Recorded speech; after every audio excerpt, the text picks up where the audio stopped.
काल मनसेचे ठाण्यातले नेते अविनाश जाधव, शिवसेनेचे नेते राजन विचारे यांनी समोर आणला तो अत्यंत गंभीर आहे. पोलीस उमेदवारांच्या घरात जातात, गेले मग मनसे असेल किंवा शिवसेना असेल, आणि त्यांना घरातून पकडून गाडीत टाकून एकनाथ शिंदेंच्या ठाण्यातल्या घरी आणतायत. हे काम पोलिसांना दिलंय, हे काम पोलिसांना दिलंय आणि पोलीस ते इमान इतबारे करतायत. आपल्या वर्दीची शान न राखता पोलीस ते काम करतायत. किंबहुना पोलिसांचाही नाईलाज असेल, पोलिसांनाही धमक्या दिल्या असतील, तुला चंद्रपूरला पाठवू, तुला गडचिरोलीत पाठवू. पण निवडणूक आयोगासमोर हे आता चित्र आल्यावर निवडणूक आयोग काय करणार आहे? तुम्ही याचा अर्थ तुम्ही शिवसेनेला किंवा मनसेला घाबरलेला आहात.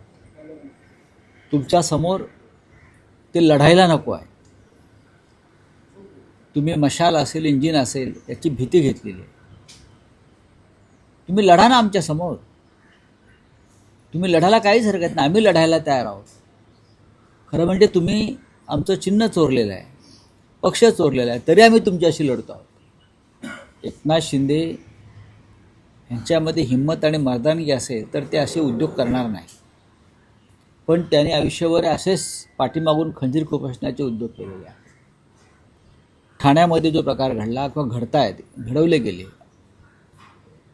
त्या संदर्भात न्यायालयात जाणं, कारण निवडणूक आयोग काही करणार नाही. अहवाल मागवेल, चौकशी करेल, आमचं लक्ष आहे सांगेल. न्यायालयात जाणं हा एकमेव मार्ग त्याच्यासमोर आहे आणि न्यायालयात जर कोणी जात असेल तर त्याचं स्वागत केलं पाहिजे. चीड आहे, चीड आहे, लोकांच्या मनात चीड आहे आणि ती चीड तुम्हाला मतपेटीतून दिसेल. तुम्हाला वाटत असेल अशा प्रकारे उमेदवार पळवल्याने, मताला 10,000 15,000 वाटल्याने मुंबई ठाण्यातल्या मतदारांवर फरक पडेल, तर तो भ्रम आहे. जे विधानसभेला लोकसभेला झालं ते महापालिकेत होणार नाही याची मला खात्री आहे. नाही, आरोप मग विधानसभा अध्यक्षांचं वर्तन काय होतं? आरोवरती विधानसभा अध्यक्षांचा दबाव होता, हे अहवालात का आलं नाही? विधानसभा अध्यक्षांनी अशा प्रकारे रांगेत उभं राहून समोरच्या उमेदवारांना धमक्या दिलेल्या आहेत, ते अहवालात का आलं नाही? हरिभाऊ राठोड यांची तक्रार आहे, मनसेचे उमेदवार बबन महाडिक यांची तक्रार आहे. हे जे व्हिडिओ समोर आले त्याला विधानसभा अध्यक्ष सरळ सरळ धमक्या देत आहेत, दबाव आणत आहेत. पोलीस कमिशनरला फोन करून राठोडांची सुरक्षा काढण्याची धमकी देत आहेत. हे अहवालामध्ये का आलं नाही? बघा, जसं पार्थ पवार प्रकरणामध्ये तहसीलदारांना अडकवून पार्थ पवार आणि त्यांच्या नातेवाईकांना वाचवलं, काय ते मुंडवा जमीन प्रकरणात. पार्थ पवारला कुठे अटक झाली? अटक भलत्यानाच झाली, अधिकाऱ्यांना अटक झाली, त्यांचा बळी घेतला, अधिकाऱ्यांचा, तहसीलदारांचा बळी घेतला. तसा इथे आरोचा बळी घेतला जाईल. ती कार्यवाही होऊ नये, ती कार्यवाही होऊ नये म्हणूनच विधानसभा अध्यक्ष तिथे येऊन उभे राहिले. अशा प्रकारे त्यांचे अर्ज रोखले जावेत. त्यासाठीच विधानसभेचे अध्यक्ष तिथे उभे राहून दहशत आणि धमक्यांचं वातावरण निर्माण करत होते. स्पष्ट दिसत आहे. तुम्ही कोणाची बाजू घेताय? तुम्ही गुन्हेगारांची बाजू घेऊ नका. हे व्हाईट कॉलर क्रिमिनल आहे सगळे, आणि त्यांना कायद्याचं ज्ञान असल्यामुळे त्या कायद्याच्या ज्ञानाचा वापर राजकीय गुन्हेगारीसाठी करतात. नाही, शाखा भेटी ही सुद्धा एक सभा. त्या कालचा तुम्ही जर शाखा भेटी पाहिल्या असतील तर प्रत्येक शाखेच्या बाहेर एक सभा झाली आहे. प्रत्येक शाखेच्या बाहेर मोठ्या प्रमाणात शिवसैनिक, मनसेचे कार्यकर्ते, मतदार, जनता ही मोठ्या संख्येनं उभे राहिला. तिथे उद्धव साहेबांनी एक सभाच घेतली आहे. प्रत्येक ठिकाणी अनेक सभा होत आहेत त्या प्रकारे. नाही, एक लक्षात घ्या की बंडखोरांवर कारवाई होईल, काही कारवाया झालेल्या आहेत, पण आम्हाला पूर्ण खात्री आहे या वेळेला कोणत्याही शिवसेना किंवा मनसेच्या बंडखोराला लोक मतदान करणार नाही. लोकांनी ठरवलं आहे की ठाकरे बंधूंचे जे उमेदवार आहेत त्यांना मतदान करायचे.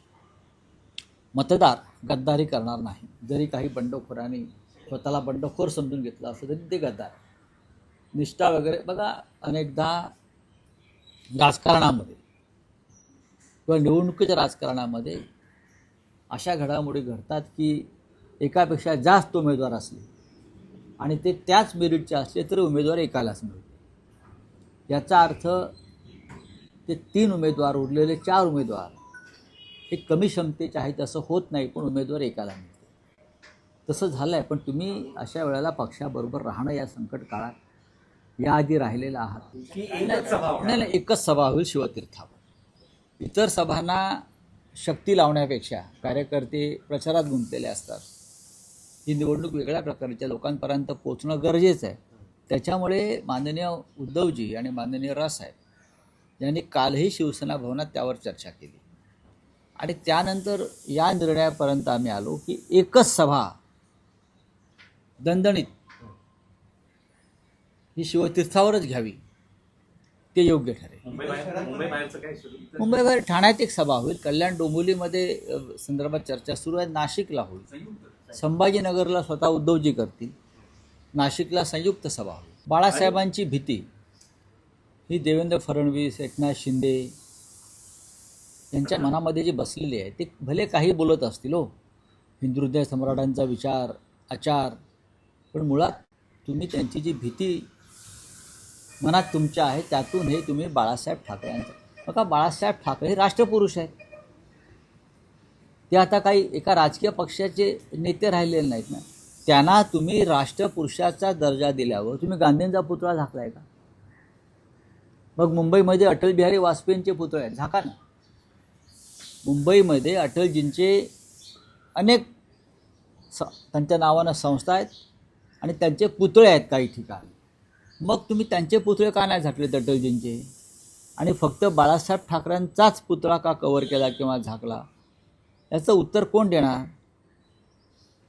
तुम्ही बाळासाहेब ठाकरेंच्या नावानं अजूनही मतं मागताय ना, तुमची लायकी नसताना चोरलेल्या पक्षाच्या नावावर. मग बाळासाहेबांचा तुम्ही पुतळा झाकताय, पण निवडणूक आयोग इतका मूर्ख आहे की बाळासाहेबांचे फोटो आम्ही पाठे बॅनरवर लावतो आहे. प्रत्येकजण ते चोरलेला शिवसेनावाले लावत आहेत, भाजपवाले लावत आहेत. ते कसे झाकणार तुम्ही? एक पुतळा झाकून काय होणार आहे? इतका मूर्ख आयोग आम्ही आयुष्यात नाही पाहिला. ज्या पद्धतीचा आयोगाचा हा मूर्खपणा आहे की बाळासाहेबांचा पुतळा झाकलेला आहे, सत्य असेल. आज वृत्तपत्रात त्या संदर्भात एक चित्र आलेलं आहे. मग अटल बिहारी वाजपेयींचा झाकलात का? महात्मा गांधींचा झाकलात का? टिळकसुद्धा काँग्रेसचे अध्यक्ष होते एकेकाळी, त्यांचा झाकलात का? सांगा ना, कोणाचे झाकले आणि बाळासाहेबांचेच का झाकले? याचं उत्तर द्यावं लागेल. अडवाणी बरोबर गौतम अडाणी बरोबर युती करण्यापेक्षा 2 कलाकार एकत्र आहेत. बाळासाहेब ठाकरे व्यंगचित्रकार होते ना, मग तुम्ही त्यांना तेच म्हणाल. बाळासाहेबांची युती ही एक कार्टुनिस्ट आणि अटल बिहारी कवी होते, एका कवीची युती होती. त्याच्यावरती काय म्हणणं आहे मिस्टर फडणवीसांचं? सांगा ना मला. तुमच्याकडे कोणतीही कला नाही भ्रष्टाचाराशिवाय आणि झुंडशाहीशिवाय. कोणत्या कलेमध्ये हे अवगत आहेत का? मला सांगा ना. कोणत्या? एकनाथ शिंदे काल साहित्य संमेलनात भाषण करत होते, मला हसायला झालं. डेप्युटी सीएम एकनाथ शिंदे, मुख्यमंत्र्यांना आमंत्रण असायला पाहिजे, ते राज्याचे प्रमुख आहेत. मुख्यमंत्र्यांना बोलवलं म्हणून मलाही बोलवा असा हट्ट शिंदेच्या लोकांनी साहित्य संमेलनात धरला का? मोठी देणगी दिली असेल तर दिल्लीत दिली होती. आणि काल ते भाषण करत होते साहित्यावर. म्हणजे गंमतच चालली आहे राज्यामध्ये, हे विनोदच चाललेला आहे. फडणवीस काय म्हणतात त्याच्यावरती ते मुख्यमंत्री आहेत म्हणून त्यांचं ऐकलं जातं.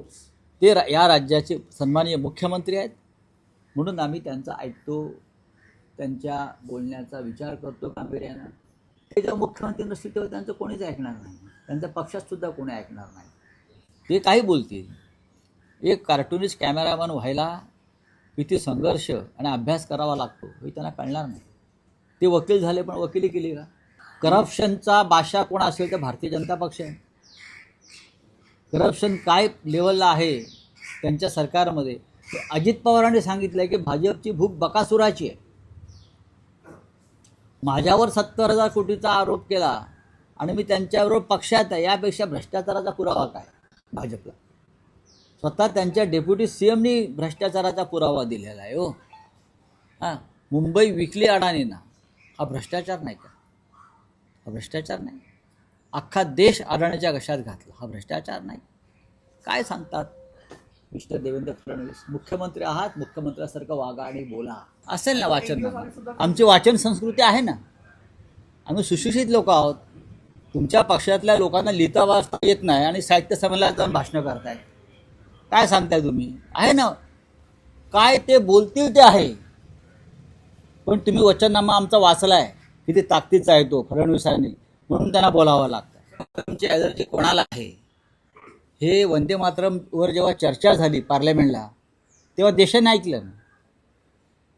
राष्ट्रीय स्वयंसेवक संघानं कधी स्वातंत्र्याच्या लढ्यात भाग घेतला नाही, कधी वंदे मातरम म्हटलं नाही, कधी आपल्या कार्यालयावर तिरंगा फडकवला नाही.